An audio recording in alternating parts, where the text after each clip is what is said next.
Hello everyone and welcome to a new episode of the Bug Warrior. I just barely cleared pit level 99, and I mean barely.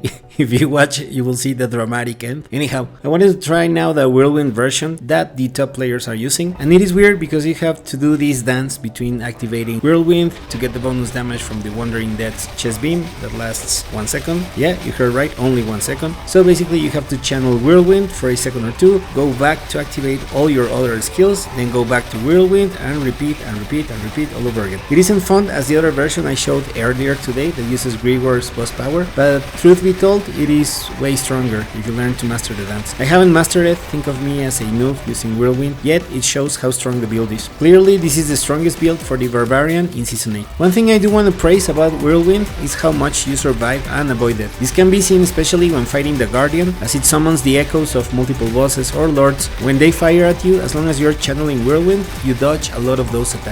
The problem, of course, is that once you stop to cast your other skills, you have to be very careful when and where you stop to continue the dance. Other than that, you will see in this video that killing mobs isn't a problem at all. Actually, this build performs better the bigger the number of enemies that surrounds you. It's very similar to how the Bloodwave Necromancer works. So if you look at what I'm doing before I engage, I try to gather as many enemies as possible around me and then I begin the dance. Be careful when you have killed many foes, especially those poison ones, because as you know, they create a pool of poison that explodes. So the moment you see or hear the pool bubbling, just move somewhere else to avoid certain death. Not fun this build, but yet it's very effective. Hey, if I can clear pit 99, you can do it for sure. This time I made sure to show all my gear, glyphs, powers and paragon at the end of the video, so be sure to jump to those chapters if interested. Regarding reaching pit 100, which is my goal for Season 8, because I hate myself and I love to suffer, I think it will be doable, but it will take time. If you look at my gear, I double masterwork everything, maybe not on the preferred stat, but the second for sure, so that does help tremendously. I still have to upgrade my gems, which will take forever, especially the red ones, and I have to bring all my glyphs to 100. But none of that compares to the most challenging task, which is finding, as always, the right amulet. I have been very unlucky the last seasons, I haven't been able to get a good amulet. Last season, that stopped me from getting a better ranking at the Necromancer leaderboard, and also with the Sorcerers. Anyhow, I'm still exploring all the possibilities for the Barbarian. I will be uploading a video for my speed farming build,